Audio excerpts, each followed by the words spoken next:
order here. Please bring to order this Rules and Elections Committee meeting for Wednesday, May 26, 2010. We've been informed we won't have a quorum today. It is just myself, Eric Garcetti, the chair. Ms. Hahn and Mr. Wesson will not be joining us today. So we're here in room 1050 of City Hall. It's a little past 3 p.m. And with that, we have 3 items before us. I'll be certainly recommending and appreciate the attendance of our great planning department, but the conflict of interest code move forward on that. It's consistent with the other ones that we've done, so I'll go ahead and move that if there's unanimous approval. Yes, seeing no objection, we'll move that forward. And item number 1, please. Item number 1 are reports from the Ethics Commission and the City Attorney in response to motion Cardenas, Garcetti, Rosendahl, Smith on ensuring that the city's campaign finance laws are in compliance with federal laws in the wake of the Citizens United Supreme Court decision. Okay. Why don't we come forward and for all of our fans on the radio that are listening in on via telephone.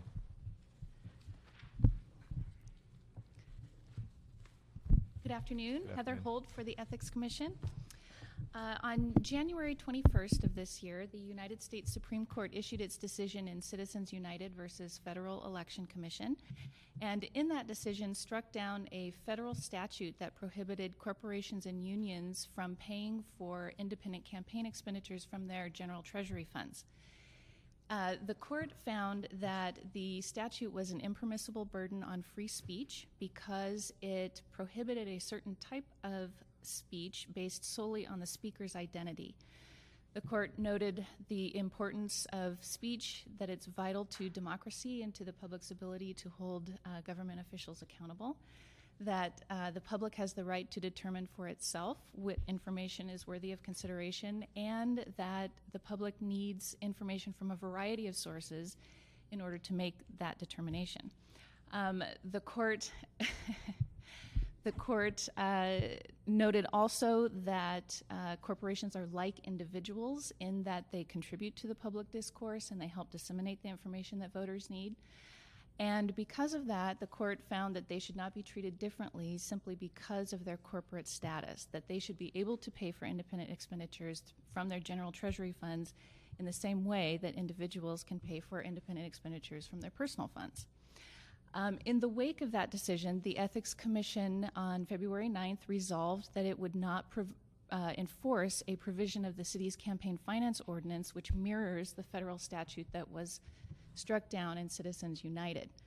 The Commission also asked for input from the City Attorney's Office, which advised that the provision be repealed, and on March 9th, the Commission unanimously concurred in that advice. So we today are recommending that Municipal Code Section 49.7.26.2 be repealed.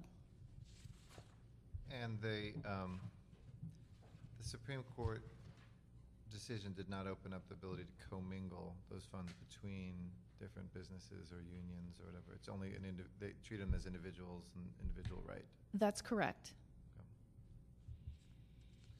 All right, I hate to move this forward, but it is the Supreme Court's decision, and I guess it seems consistent with the federal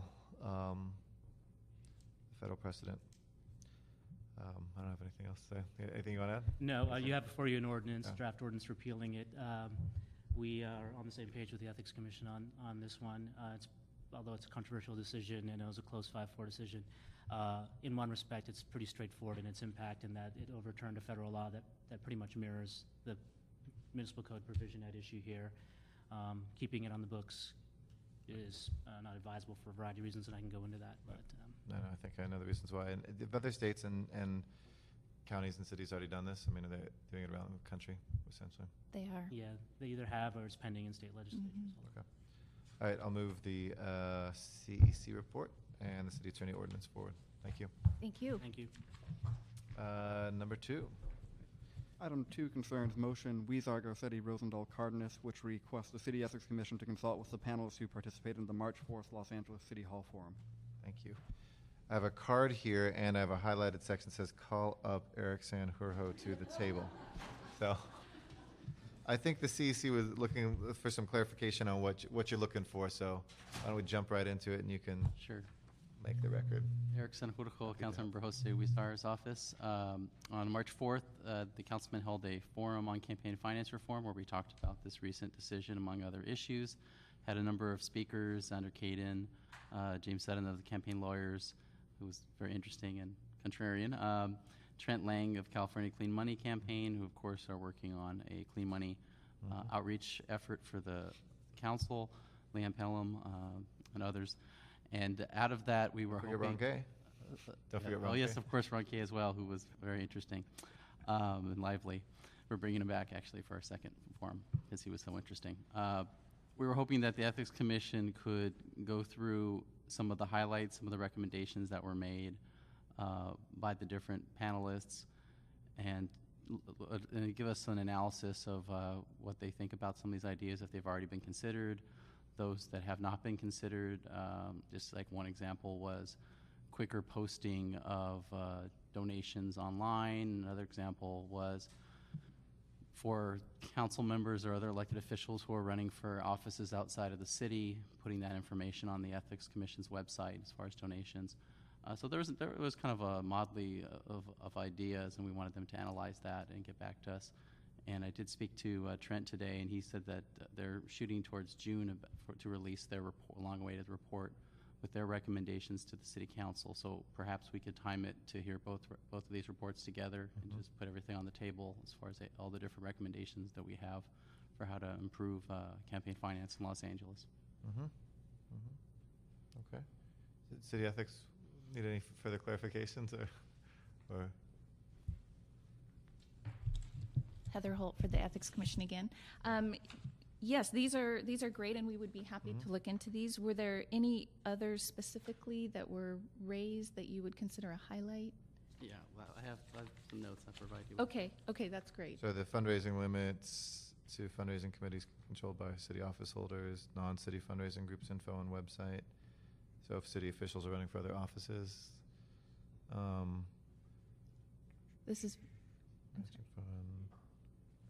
I Yeah. think there was another one on there about free political advertising on Channel 36. There were a few others, and we'll provide notes to the commission, and of course they can also, it was taped, so they can also watch the live tape, but we took notes of what we thought were the main recommendations for them to So consider. they could produce commercials and then they'd run on Channel 36 in some sort of equal way. Of course, if they're participating in our campaign finance system, yeah, Right. as they've proposed federally, yeah. Would we regulate, I mean, stuff to regulate the content, but could they put like attack ads up there and stuff, or would this be more like? Yeah, those are the kind of things we would need legal advice on, and ethics would have to give us their suggestions. That's why we wanted some analysis of these ideas to see if they're feasible or not.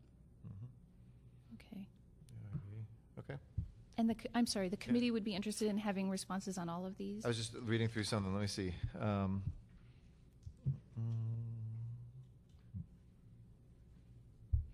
mean, some we have some responses on. I think we have a good file on IRV now. I mean, I know we're going to be hearing that probably later on, so I don't think you'd necessarily need to do more there.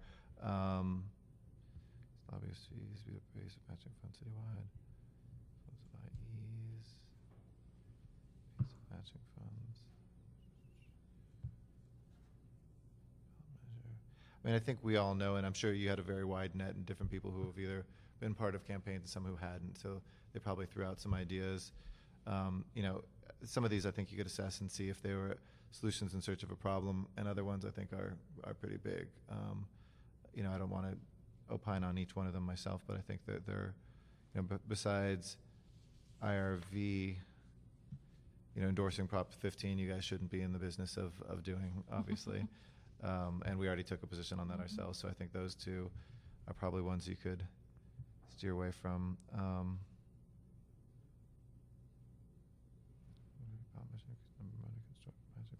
Yeah, I think the others are all good. I'd be interested.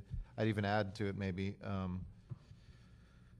you know, which is never hugely popular, but I think it's important, is something that we always hear from folks who do campaigns, that it costs more and more to advertise and all the things that we spend money on, but there's not been any COLA ever on donations. I mean, that's something I think that, and did we consider that before in here? Or we've just talked around it. I mean, I think it's something for the Ethics Commission to confront at some point, unless we want to really be talking about long-term. My goal is to reduce, you know, our ability to communicate, or reduce the allocations that people can have.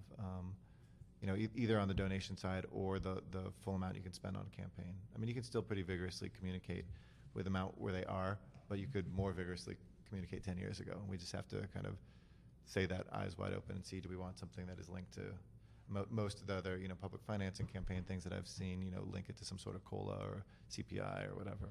We actually are required to conduct a CPI review of the contribution limits and the other numbers that are limits in the campaign finance ordinance, and we have a recommendation that's pending in council.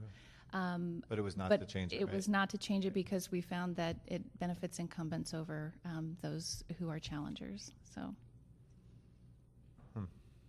Sure. Okay. I mean, the question is on open seats and stuff as well, whether with our incumbents, what effect that has over time on open seats where people can't. But I respect that was not a decision made by staff. That was a vote taken by the commission. So is that pending right now?